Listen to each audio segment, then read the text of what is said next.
Lord, alisin mo po sa akin ang stress. Panginoon, maraming salamat sa laging pagbibigay ng pagkakataon sa aking buhay. Salamat sa mga unli na mga chances na hatid mo sa akin. Mga pagkakataon na pwede kong gamitin para mas maging mabuting tao. Lord, alisin niyo po ang lahat ng aking stress o ang lahat ng stress na nasa akin po ngayon, Lord. Kayo na po ang magtanggal ng mabigat na nararamdaman ko. Kayo na po ang bahalang pag-aani ng aking araw-araw. Isinusuko ko na po ang lahat ng aking problema ngayon, Lord. Ikaw na po ang bahala sa aking mga kinakaharap ngayon sa aking buhay, Lord.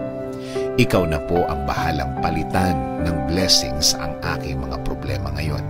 Panginoon, pakilagay na po ang mga bagay sa aking buhay na makakatulong po sa akin. Ilagay niyo na po ang mga taong pwedeng makatulong sa akin.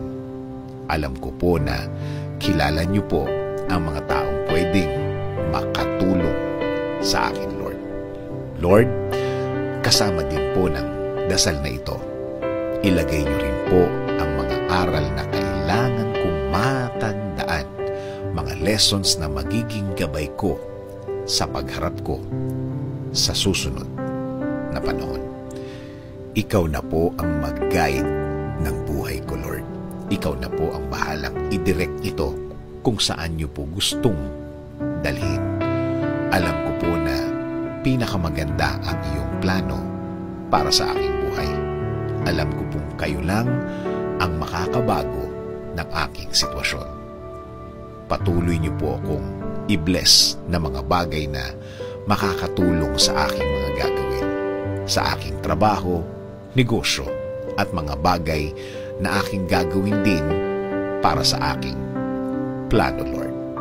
Ikaw na din po ang bahala sa aking pamilya. Gawin mo pong safe ang kanilang mga araw. Gawin mo pong mas maganda ang mga bagay na kailangan nilang gawin. At Lord, gawin niyo rin pong safe ang kanilang mga pupuntahan. Ikaw na din po, Lord, ang magbigay ng mga blessings din na kailangan nila, Lord. Ikaw na ang mag-lead ng kanilang buhay.